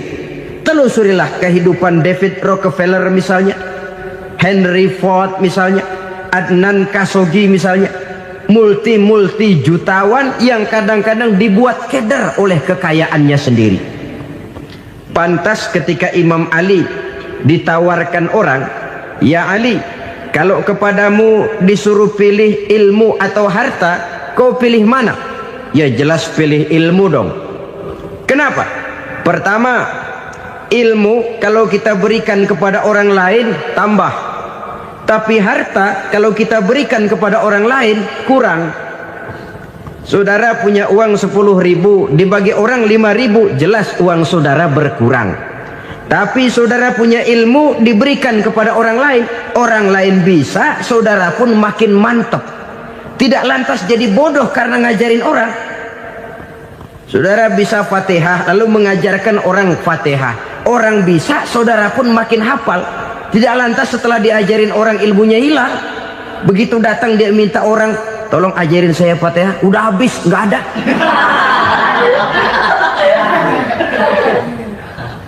Yang kedua kata Imam Ali, ilmu menjaga kita. Kalau harta kita yang harus jaga. Makin banyak ilmu makin terpelihara diri seharusnya. Tetapi makin banyak harta makin bingung kita jaganya. Sampai kadang-kadang kalau perlu seluruh keliling rumah dipasangi alarm. Belum cukup disewakan anjing besar-besar, pasang di depan pintu, awas anjing galak. Masih belum cukup juga, cari centeng tukang-tukang kepruk jaga rumah. Masih terasa belum aman, padahal rumahnya dikelilingi tembok besar. Di balik tembok ada pintu-pintunya tebal. Di balik pintu itu terbuka masuk kamar, kamar pun ada pintunya, pintunya pun kuat. Masuk ke dalam kamar ada lemari, lemarinya pun pintunya kuat, dikunci, kuncinya pun kuat. Tapi terhadap seluruhnya yang timbul cuma sekedar was-was saja. Kesimpulannya sekali lagi, tanpa harta orang memang sulit untuk bahagia. Tapi harta semata-mata tidak merupakan jaminan orang akan bahagia. Dengan hati yang luas, itu modal utama untuk mencapai kebahagiaan hidup. Orang yang hatinya luas, saudara-saudara, punya hati yang lapang, melihat kenyataan hidup ini, dia bersyukur senantiasa kepada Allah. Lantas tidak timbul hasud dan iri hatinya. Oleh karena itu jiwanya selalu lapang. Kalau tidak, cupik hati namanya, dangkal pandangan, tidak senang melihat orang lain dapat nikmat, dan itu sering dijadikan contoh. Kalau orang yang lapang dada, dia lihat tetangganya beli TV baru, dia berkata, alhamdulillah ya, tetangga kita beli TV, mudah-mudahan kita bisa ikut nonton. Lapang dadanya. Tapi orang yang sempit hati, lihat tetangga beli televisi, meriang. Enggak diapa-apain, meriang. Besoknya dengar tetangga beli motor, makin sakit, ke rumah sakit. Lalu di rumah sakit dengar tetangganya beli mobil, mati. Disiksa oleh perasaannya sendiri. Orang kalau hati sudah sempit dalam hidup, kemanapun dia pergi, sempit rasanya medan kehidupannya. Kemudian kita melihat juga ada orang yang menilai bahwa bahagia itu katanya kalau punya kedudukan yang tinggi, pangkat yang agung, wibawa yang besar. Mungkin betul, tapi mungkin juga tidak. Bergantung kepada hati orang yang punya pangkat itu. Sama dengan harta tadi. Harta akan membawa bahagia kalau dia jatuh ke tangan orang yang berhati lapang. Tapi harta akan jadi bencana kalau jatuh ke tangan hati orang yang sempit. Pangkat akan membawa bahaya kalau jatuh di tangan hati orang yang sempit. Lebih dari itu, kenyataan mengajarkan kepada kita bahwa ternyata pangkat dan jabatan tidak selamanya memberikan kebahagiaan dalam kehidupan. Bahkan resikonya kelewat besar. Beberapa bukti kita bisa ambil dari para pemimpin dunia yang menjadi korban lantaran pangkat dan jabatan yang disandangnya.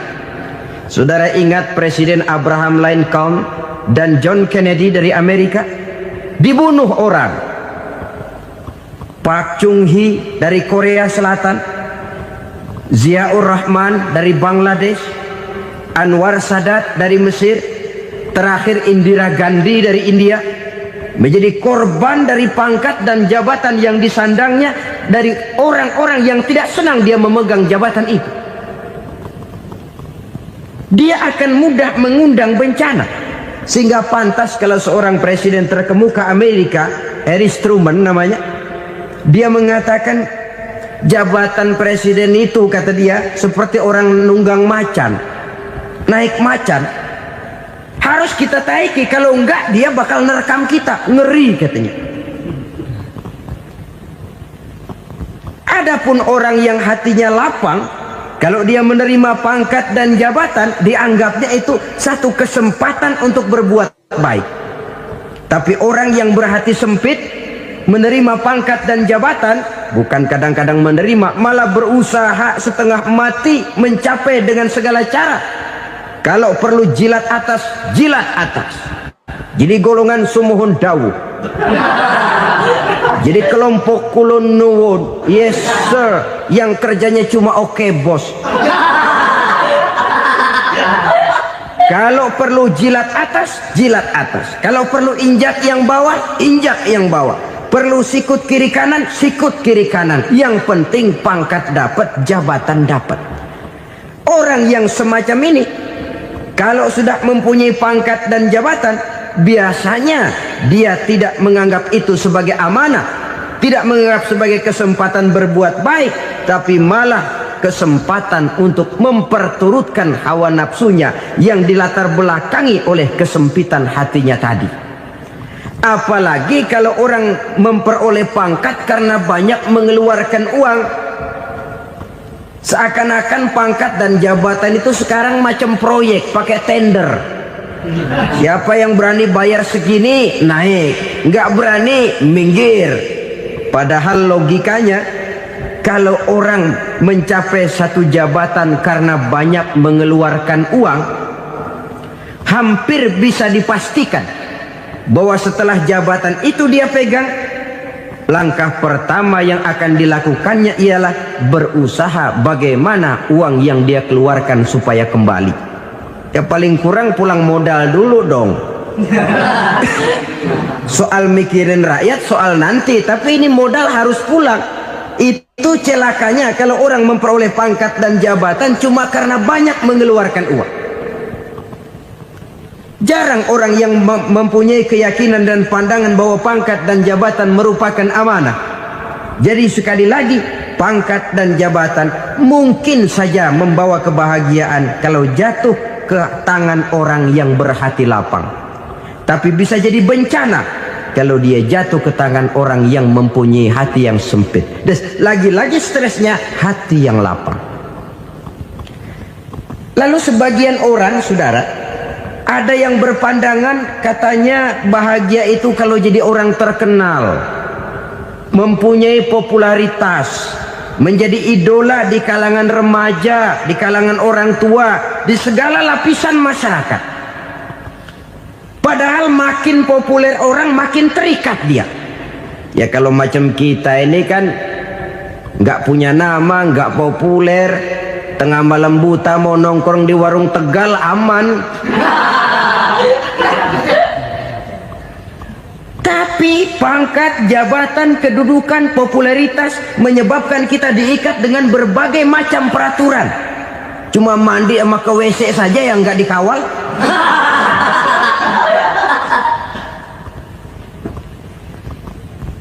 Benarkah popularitas, ketenaran membawa kebahagiaan? Mungkin. Ya, tapi mungkin juga tidak. Kenapa? Banyak orang-orang populer yang mengakhiri hidupnya secara tragis. Kita ambil beberapa nama. Di Amerika tahun 60-an ada bintang seksi paling terkenal yang dijuluki seks bom. Bom seks. Sampai sekarang jadi legenda, namanya Marilyn Monroe. Singkatan doublenya itu inisialnya MM, Marilyn Monroe. Terkenal top sampai dia mati tahun 62, namanya sekarang masih saja dibicarakan orang. Kenapa dia bunuh diri? Tidak punya hartakah dia? Banyak. Kurang populerkah dia? Seluruh dunia mengenalnya. Sejak rakyat kecil sampai pejabat tinggi dia punya hubungan. Kenapa? Jenuh. Dia terlahir dalam keadaan yatim. Setelah itu tidak lama dia berangkat remaja, ibunya meninggal. Pindah dari wanita asuh ke wanita asuh sampai 12 orang ibu angkatnya. Dan kekecewaan yang paling parah, setiap laki-laki yang dekat dengannya hanya seperti kapal berlabuh. Datang dan pergi silih berganti. Padahal dia merindukan seseorang yang bisa melindungi hidupnya. Dia rindukan itu dan dia tidak pernah menemukan. Itu yang akhirnya menyebabkan dia minum pil tidur kelewat dosis, minum obat tidur kebanyakan. Ya tidur terus sampai sekarang.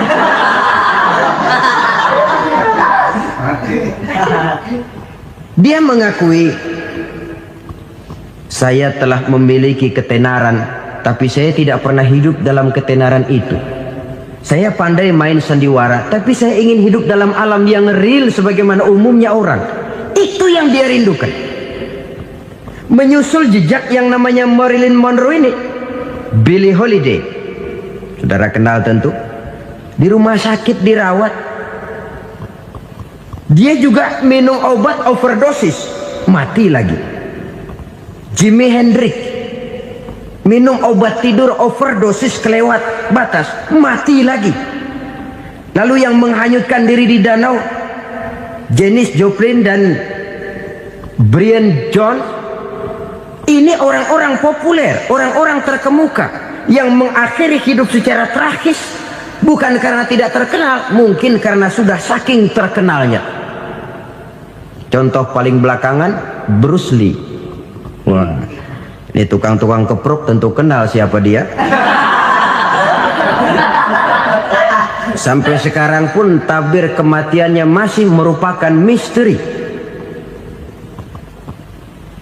Dan yang masih hidup juga menunjukkan gejala yang aneh. Michael Jackson, rumahnya di Beverly Hills itu dijaga sedemikian rupa, dan dia selalu curiga kepada setiap makanan harus steril, bersih dari segala macam kimia.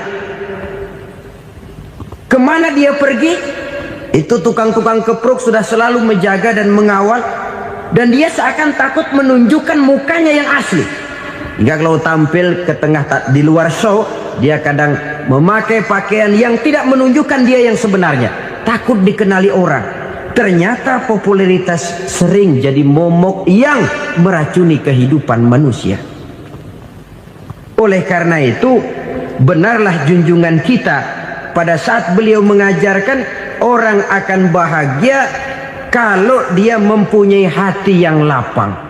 Nah, sekarang masalahnya untuk mendapatkan hati yang lapang, caranya bagaimana?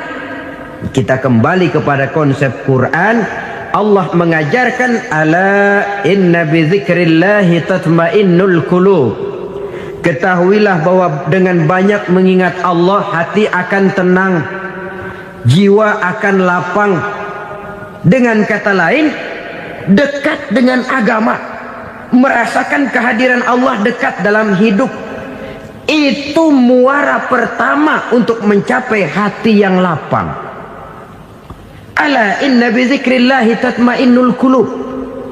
Jangan macam orang sekarang ingin mendapatkan ketenangan lalu tapak di puncak gunung, di gua-gua, di tempat sepi. Iyalah kalau nggak ada ular. Kalau tergigit ular berbisa, ketenangan belum, mati jelas itu. Islam positif untuk mendapatkan ketenangan. Ala inna bi dzikrillahi tatmainnul qulubi. Bahwa ketahuilah bahwa dengan banyak mengingat Allah, hati akan tenang, jiwa akan lapang, nuansa pikiran akan luas. Karena yang namanya bahagia ada dimanapun manusia berada. Di kampung ada bahagia, di kota ada bahagia, di ngarai, di lembah, di gunung, di hutan, di lautan, di angkasa luar, dimanapun bahagia itu ada kalau kita bermodalkan hati yang lapang ini. Dan hati akan lapang kalau kita dekat dengan agama. Dekat dengan harta buat sementara hati mungkin tenang, tapi ketenangan yang relatif dan temporer. Apalagi orang tiap kali tambah harta, tiap kali tambah rencana. Itu wajar. Mungkin sebelumnya saudara berpikir, kalau punya duit 5.000 enak nih. Begitu punya duit 5.000, aduh sayang kalau 10.000 aja. Tiap kali tambah harta, tiap kali lain rencana. Makin banyak rencana, makin menjauhkan kita dari yang namanya ketenangan. Padahal ketenangan merupakan unsur utama untuk mencapai bahagia. Dan ketenangan itu bermuara dalam hati manusia. Tengoklah kehidupan ini. Orang yang banyak harta dengan orang miskin, berbedakah rasa sakit yang mereka tanggungkan? Rasanya tidak. Walaupun si kaya tidur di kasur empuk berselimutkan sutra mahal, sementara si miskin meringkuk di balai bambu yang keras dan kasar. Apabila maut datang, dia juga tidak pernah pilih bulu. Maut datang menjemput si kaya di singgasana keemasannya, dikelilingi oleh para pengasuh, dayang dan idang serta para pengawal. Dan maut pun datang menjemput si miskin papa, sehingga ia tergelepar di tepian jalan. Kedua-duanya bernama mati. Kalau nyata bahwa sakit yang ditanggung si kaya tidak beda dengan sakit yang ditanggung si miskin. Bukan harta semata yang membuat orang bahagia. Hati yang tenang, jiwa yang lapang penuh kedamaian karena banyak berzikir dan mengingat Allah, itu merupakan modal utama untuk mencapai sesuatu yang bernama bahagia.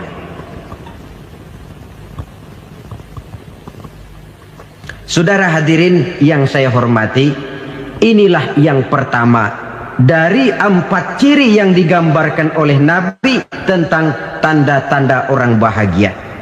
Dan harus berangkat dari yang pertama ini, hati yang lapang. Ini yang harus kita miliki lebih dahulu. Baru nanti akan menyusul kepada poin yang ketiga, kedua, dan selanjutnya. Sebab kalau hati sudah terisi dengan jiwa yang lapang, seluruh persoalan insya Allah akan bisa kita atasi dengan sebagaimana mestinya. Yang kedua sekarang, tanda orang bahagia menurut baginda Nabi, markabun syariah. Orang bahagia itu, kata beliau, punya kendaraan biar cepat asal lancar. Artinya kemana dia mau pergi mudah. Apa maksud hadis ini? Kalau kita kaji lebih dalam, kendaraan itu kan alat transportasi. Transportasi tidak lain adalah usaha memudahkan komunikasi. Pindah dari situ kepada teori bahwa manusia adalah zon political, makhluk bermasyarakat yang tidak bisa memenuhi kebutuhan hidupnya secara sendirian. Kita memerlukan keberadaan orang lain dalam kehidupan ini. Untuk memakai baju saja kita sudah perlukan petani yang tanam kapas, pabrik yang memintal kapas jadi benang, pabrik yang menenun benang jadi kain, sampai kepada mesin jahit, sampai kepada tukang jahit. Itu cuma untuk memakai pakaian saja. Tidak seorang pun di antara kita yang sanggup memenuhi kebutuhan hidupnya secara sendiri. Kita perlu orang lain. Maka kebebasan dalam arti mutlak, kebebasan tanpa batas, itu tidak mungkin ada dalam kehidupan. Karena kita mengadakan yang disebut interaksi sosial. Setiap kegiatan kita tentu melibatkan orang lain. Menurut kita barangkali kita bebas jalan di jalan raya semaunya, tapi orang lain berkendaraan pun merasa bahwa ini ada juga jalan haknya, dan begitu selanjutnya. Oleh karena itu, maksud dari kendaraan yang cepat ini adalah khulatuhu ma'as solihin. Lingkungan pergaulannya terdiri dari orang-orang soleh. Pergaulannya luas. Kemana dia pergi ada temannya. Kesulitannya ada tempat dia cerita. Dan kesulitan kalau sudah diceritakan kepada orang lain, taruh kata orang itu tidak bisa menolong, namun menceritakannya kepada orang yang kita percayai, kan paling kurang sudah mengurangi beban jiwa, mengurangi tanggungan batin, merasa masih ada tempat kita cerita. Maka lebih baik orang awam yang mau bergaul ketimbang orang setengah alim tapi ngunci pintu. Sebab nantinya akan timbul sikap picik, cupik pandangan, dan tidak luas menghadapi kenyataan dalam kehidupan ini. Namun yang harus kita garis bawahi, pergaulan memang mesti luas. Namun jangan sekali-kali lupa bahwa pergaulan sangat besar pengaruhnya dalam ikut membentuk kepribadian manusia. Sehari-hari bisa kita bilang, kalau kita dekat sama tukang minyak wangi, sekalipun nggak dibagi minyaknya, baunya tentu dapat. Betul? Tapi dekat sama tukang elas, walaupun nggak kena apinya, asapnya mesti kena. Kalau Syauqi mengatakan lebih jelas lagi, man asyaral asrafa asa musyarrafan wa muasyiral anzali ghairu musyarrafin. Awalam taral jildal hakira muqabbalan bisagri lamma sara jildal mushaf. Siapa yang bergaul dengan orang mulia, dia bakal ikut menjadi mulia. Tapi siapa yang berteman dengan orang hina, dia tidak bakal ikut menjadi mulia. Tidakkah kau lihat, kata Syauqi, kulit kambing yang hina pun dicium orang ketika menjadi kantong Quran. Kulit kambing hina Kalau dia sendirian gak ada yang mau cium. Tapi begitu dia bergaul dengan Quran, menjadi kantong Quran, dipakein minyak wangi, ditaruh di tempat yang tinggi, mau diambil dicium dulu, dibawa dengan penuh hormat dan hati-hati. Kulit kambing yang hina lantaran berteman dengan Quran numpang mujur. Tapi coba lihat kalau kulit kambing berteman dengan kayu, jadi beduk, habis. Zohor dikemplang, asar dipukul. Itu pun sedikit saja, cuma salah milih teman. Yang temannya Quran dihormati orang, yang temannya kayu lantaran jadi beduk, gelap-gelap subuh orang udah kemplangin.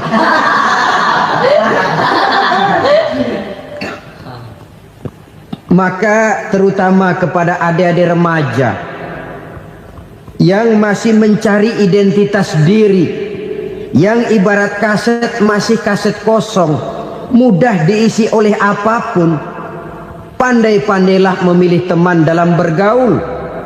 Karena banyak orang yang tadinya baik-baik, ketika terseret dalam pergaulan dengan orang yang tidak baik, kebaikannya menjadi lentur dan luntur. Tapi berapa banyak bajingan-bajingan tengik, orang-orang yang berlumur noda dan dosa, tiap hari melakukan maksiat, namun bergaul dengan orang yang baik-baik, pada akhirnya sedikit demi sedikit beringsut dan berangsur dia terbiasa mengikuti kebaikan-kebaikan. Saya tekankan ini kepada remaja karena mereka masih mencari identitas diri. Apa yang mereka lihat mereka mau, apa yang mereka dengar mereka ingin tahu. Coba lihat kehidupan remaja. Pulang nonton film Rambo, pengen jadi Rambo, gagah, maunya belekai melulu. Pulang nonton film Superman, pengen bisa terbang. Pulang nonton India, nyanyi melulu. Wajar, mereka masih mencari identitas diri. Saya ini sebenarnya siapa? Lingkungan pergaulan akan membentuk itu. Karena itu pandai-pandailah bergaul, karena ia sangat besar pengaruhnya dalam ikut membentuk kepribadian manusia. Apalagi sifat yang jelek lebih cepat menularnya ketimbang sifat yang baik. Sifat yang baik, watak yang soleh itu lambat sekali untuk menular. Tapi yang tidak baik, kan prosesnya mah kalau remaja biasanya mula-mula dengar. Karena dengar lalu pengen tahu. Karena pengen tahu lalu ngeliatin. Begitu ngeliatin kan pengen nyobain. Setelah nyobain ketagihan. Nah, ini prosesnya. Yang namanya ganja, morfin, narkotik awalnya kan begitu. Mula-mula dengar katanya kalau sudah fly to the sky, sudah melayang ke langit katanya, disitulah puncak kebahagiaan. Mulanya cuma dengar. Karena dengar pengen tahu. Karena pengen tahu lalu ngeliat, kumpul sama orang yang suka ngeganja. Setelah ngeliat, nah pengen ngerasain. Begitu ngerasain enak juga, ketagihan. Kalau sudah ketagihan jadi penyakit kronis, bisa merembet kepada yang lain. Iya, kalau orang tuanya mampu untuk beli morfin, beli ganja. Kalau tidak kan pikirannya ngayap, jemuran siapa ya gue sahabat. Timbullah perbuatan-perbuatan negatif yang bermula dari salah pergaulan.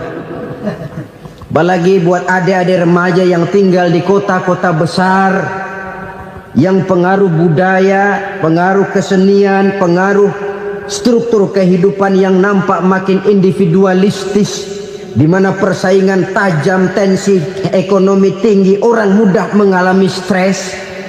Pandai-pandailah dalam bergaul, sekali lagi, karena ia sangat besar pengaruhnya dalam ikut membentuk kepribadian manusia. Orang bahagia punya kendaraan yang cepat, artinya punya pergaulan yang luas, dan lingkungan pergaulannya terdiri dari orang-orang yang soleh. Kemana dia pergi ada teman, kesulitannya ada tempat dia cerita. Tapi kalau sudah menyendiri, hidup sendiri, kesulitan dipikiri sendiri, bisa mati belum waktunya. Tidak ada tempat berbagi rasa, tidak ada tempat bercerita, tidak ada tempat mengurangi beban dalam kehidupan.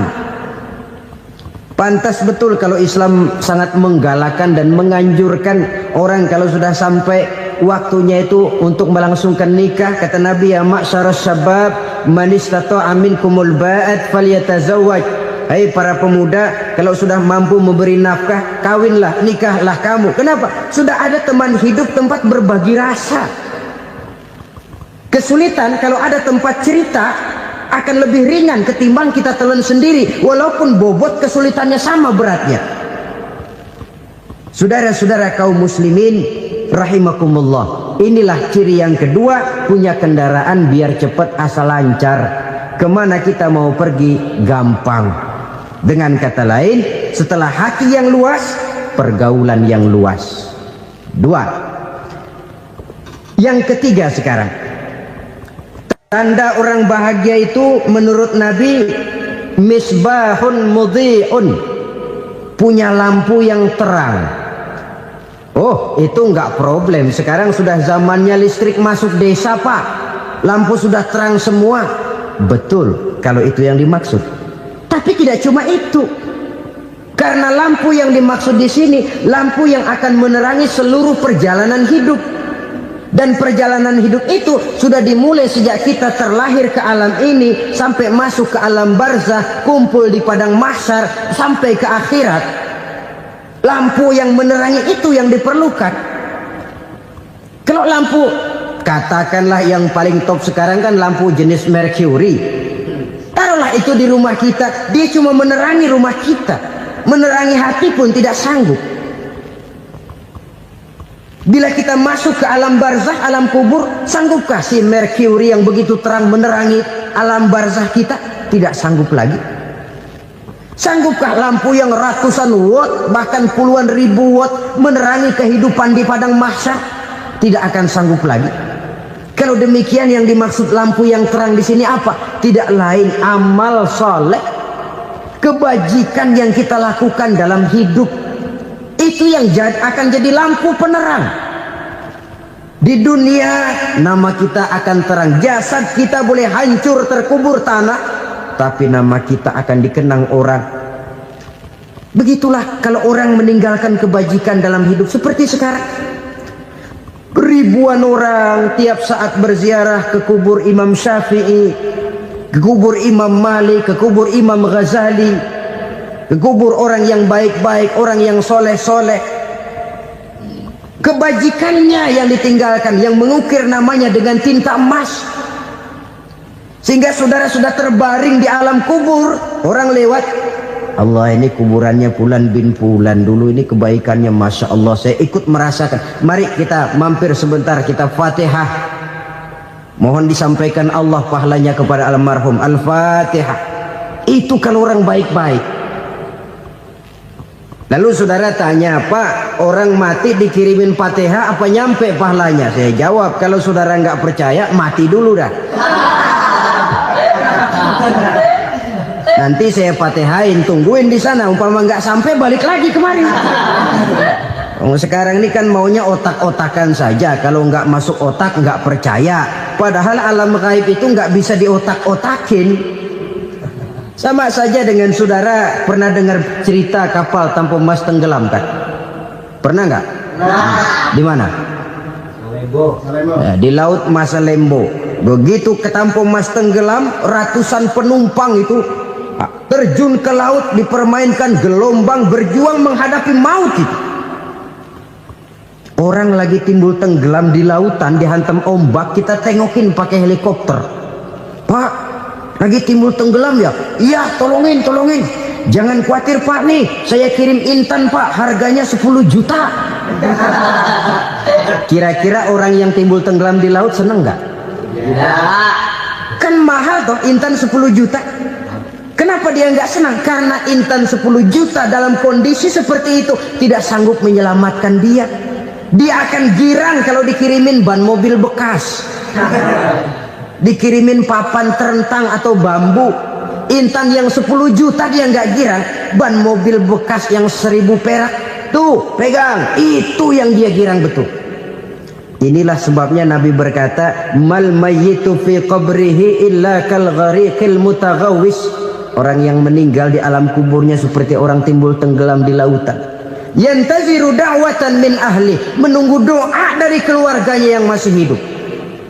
Duh, bapak saya sudah meninggal, saya sayang bener sama dia. Kirimin kulkas ke kuburannya Itu sama saja dengan tadi orang tenggelam di lautan dikirimi intan yang harganya 10 juta, ndak sampai. Begitulah kalau kebajikan yang kita tinggalkan dalam hidup, sudah mati pun kubur kita masih diziarahi orang.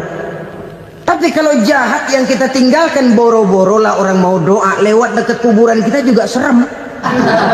Tuh bajingan dulu mati dipendem di situ tuh. Jangan lewat situ, ntar kesurupan, jangan. Lewat saja orang ngeri.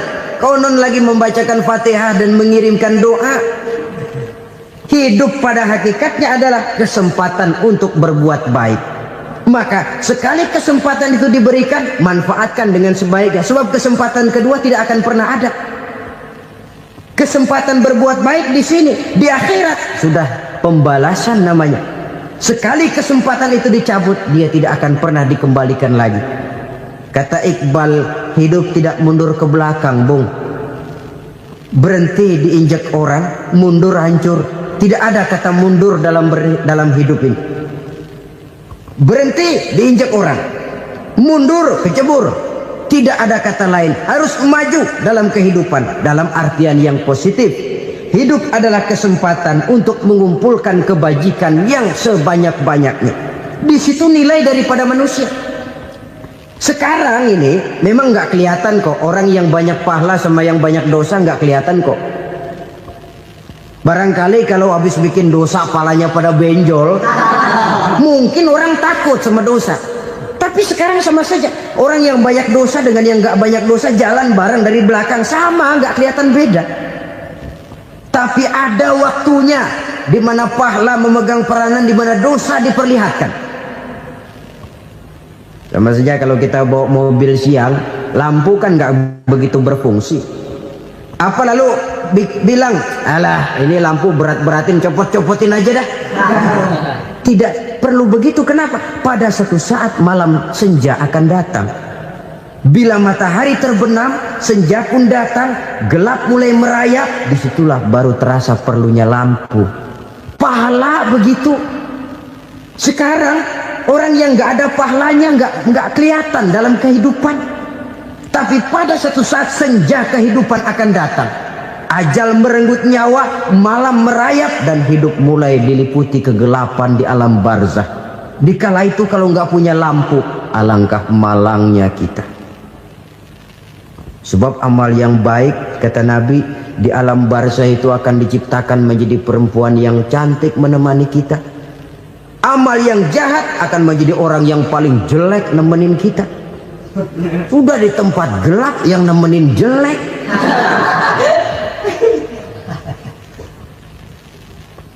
Kaum muslimin rahimakumullah.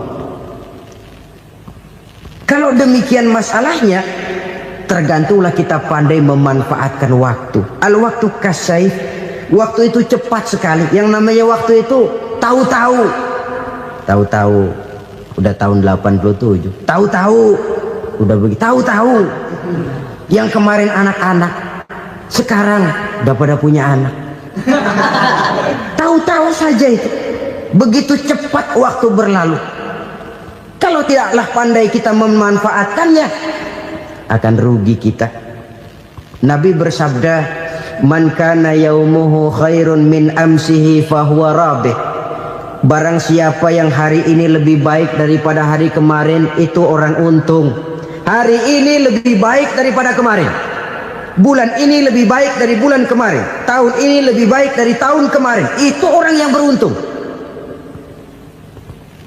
Tahun kemarin sembahyangnya maghrib doang, sekarang udah tambah isya. Tahun kemarin cuman Idul Fitri aja ngancem bener, sekarang udah tambah Jumat, lalu tambah lagi maghrib, tambah lagi isya, dan selanjutnya. Hari ini lebih baik daripada kemarin, itu orang yang beruntung. Wa man kana yaumuhu mislu amsihi fahuwa khasir. Lalu barang siapa yang hari ini sama saja dengan hari kemarin, itu orang rugi. Hari ini sama dengan kemarin, rugi itu. Bulan ini begitu, bulan kemarin begitu, tahun ini begitu, tahun lalu juga begitu. Rugi itu orang. Rugi apa? Rugi umur. Umur tambah, amalan gak pernah tambah. Dan saya pikir lebih merupakan azab ketimbang nikmat kalau orang dikasih panjang umur cuma untuk numpuk dosa. Mending mana? Panjang umur banyak dosa sama pendek umur dikit dosa. Mending mana? Mending mana? Ya, paling mending tentu panjang umur banyak pahala. Tapi kalau tidak, sekali lagi, lebih merupakan azab ketimbang nikmat kalau orang diberikan panjang umur tapi cuma untuk sekedar menumpuk dosa. Kehilangan kesadaran bahwa dunia bukan terminal akhir dari satu perjalanan. Dia cuma halte di mana kita berhenti sebentar untuk menuju kepada terminal yang hakiki. Saudara-saudara kaum muslimin rahimakumullah, inilah lampu yang akan menerangi kehidupan. Amal yang kita lakukan di dalam kehidupan. Jadi yang dimaksud dengan lampu yang terang, kebajikan yang kita kerjakan dalam hidup. Nah, setiap orang di awal tadi saya bilang ingin bahagia. Bahagia itu kan hakikatnya kumpulan senang dan selamat. Senang, selamat. Apa bedanya? Senang tapi tidak selamat, nggak bahagia. Selamat tapi nggak senang, nggak bahagia orang. Contoh, kalau orang korupsi, duitnya banyak, senang dia, tapi keselamatannya. Ada tentara baris di samping rumahnya udah bingung, padahal tentara latihan. Tentara cuma latihan, dia bingung. Senang, tapi karena keselamatannya tidak terjamin, dia tidak bahagia. Sebaliknya pegawai negeri jujur benar cuma segaji-gajinya, selamat nggak korupsi tapi melarat, ya nggak bahagia juga, kurang senang. Kesenangan dan keselamatan untuk dunia saja, ya sekali lagi, kalau cuma sekedar untuk dunia saja bisa dibeli pakai uang, bisa dibeli pakai uang. Saudara ingin selamat bisa dibeli pakai uang, saudara ingin senang bisa dibeli dengan uang. Tapi setelah mati masuk ke alam barzah, habis kekuasaan uang. Nggak bisa lagi beli keselamatan pakai uang, tidak mungkin lagi membeli kesenangan dengan uang. Di situ pahala yang megang peranan. Makin banyak pahala, makin banyak saham untuk membeli kesenangan dan keselamatan, untuk memperoleh yang namanya bahagia. Dan jangan lupa loh, di alam barzah kita nggak sebentar, menunggu datangnya kiamat. Loh iya, kalau kita begitu dikuburin terus kiamat datang, untung. Tapi kalau masih harus 1000, 2000, puluhan ribu tahun yang akan datang, dalam satu penantian yang begitu lama, tanpa saham untuk memperoleh kebahagiaan, satu kemalangan yang tidak ada pernah putus-putusnya. Janganlah tergelincir oleh kebahagiaan sebentar yang menipu dengan mengorbankan kebahagiaan hakiki yang berjangka panjang. Apa artinya senyum sejenak kalau harus ditebus dengan tangis seumur hidup? Biarlah kita minum jamu, pahit memang, getir memang, tapi kan besok badan sehat. Daripada sekarang minum sirup, manis memang, enak memang, tapi bibir pada jontor besok. Sirawan, batuk, nggak karu-karuan. Banyak orang tertipu oleh kesenangan yang sebentar. Padahal laisa kullu ma yalma'u zahaban. Belum tentu semua yang berkilat itu emas. Belum tentu semua yang gemerlap itu intan. Karena itu marilah manfaatkan kesempatan yang diberikan Allah ini untuk mengumpulkan kebajikan yang sebanyak-banyaknya. Yang terakhir sekarang, yang keempat, tanda orang bahagia kata Nabi. Zaujatun salihah. Orang bahagia itu tanda yang keempat kata Nabi, punya istri biar cakep asal taat. Sudah surga itu sudah. Cakep taat. Istri kayak gitu, kalau belum mati jangan dikuburin dulu itu. Sudah cakep taat lagi. Tapi kadang-kadang enggak, udah jelek ngadat melulu. Apa yang mau dipilih? Sebab itu Quran mengatakan istri pakaian untuk suami, suami pakaian untuk istri. Kenapa suami istri diibaratkan pakaian? Alangkah tingginya gaya bahasa Quran ini. Suami istri teman hidup, hidup perjalanan panjang. Sejak kita dalam rahim sudah ada hidup kan di sini. Sampai ke alam dunia, masuk ke alam barzah, kumpul di padang mahsyar, sampai menuju akhirat, itu perjalanan hidup. Carilah istri atau suami teman hidup yang membawa manfaat tidak hanya kehidupan di dunia ini, sampai di alam barzah, sampai di padang mahsyar. Suaminya mungkin meninggal lebih dulu atau istrinya mungkin meninggal lebih dulu, tapi suami atau istri yang masih hidup berbuat kebajikan. Suami saya meninggal, ada hartanya, saya sedekahkan, niat pahala untuk almarhum suami saya. Ini teman hidup, tidak dibatasi dan tidak bisa dipisahkan oleh maut sekalipun. Zohirnya mungkin pisah, badannya mungkin pisah, tapi hatinya, jiwanya, kebersamaannya dalam menghadapi kehidupan. Karena itu saudara-saudara, bahasa Quran indah. Suami istri diibaratkan seperti pakaian. Apa fungsi pakaian? Pertama, pakaian jadi kebanggaan. Artinya suami harus menjadi kebanggaan istri, istri harus jadi kebanggaan suami. Yang kedua, pakaian itu kan fungsinya menutup aurat. Artinya sesama suami istri harus saling menjaga kekurangan masing-masing. Jangan malah sesama suami istri saling membongkar rahasia dan aibnya sendiri-sendiri. Istrinya diceritain jeleknya di mana-mana, atau suaminya dibongkar rahasianya di pasar umum. Itu sudah tidak lagi berfungsi sebagai pakaian. Kenapa semua ini diperlukan? Karena kita menyadari bangsa yang baik terdiri dari masyarakat yang baik. Masyarakat yang baik merupakan susunan dari warga yang baik. Warga yang baik adalah terdiri dari rumah tangga yang baik. Dan rumah tangga yang baik merupakan susunan dari pribadi yang baik. Dari situ langkah dimulai. Membangun satu bangsa yang baik diawali dengan membangun rumah tangga yang baik, dengan menciptakan pribadi-pribadi yang baik. Sehingga dari sini diharapkan berkembanglah nilai-nilai kebaikan. Orang akan bahagia mempunyai istri yang soleh. Kenapa? Tidak ada seorang suami bisa sukses jadi apapun dia, apapun profesinya, dokterkah, kiaikah, mubalikah, petanikah, pengusahakah, pejabat tinggikah. Tidak ada seorang suami yang bisa sukses tanpa peran serta istrinya. Walaupun memang peranan itu tidak begitu kelihatan, tapi sangat menentukan. Karena itu, saudara hadirin yang saya hormati, Islam sangat menghargai kaum wanita, memberikan kedudukan yang tinggi sepanjang tidak mematikan kodrat kewanitaannya. Nah, kalau sudah kesuksesan ini diawali dari rumah tangga, karier di masyarakat mudah untuk dikejar. Tapi keberantakan di rumah tangga merupakan kegagalan pertama di tempat lain. Nah, inilah saja yang dapat Al-Fakir sampaikan pada pertemuan kali ini. Terima kasih.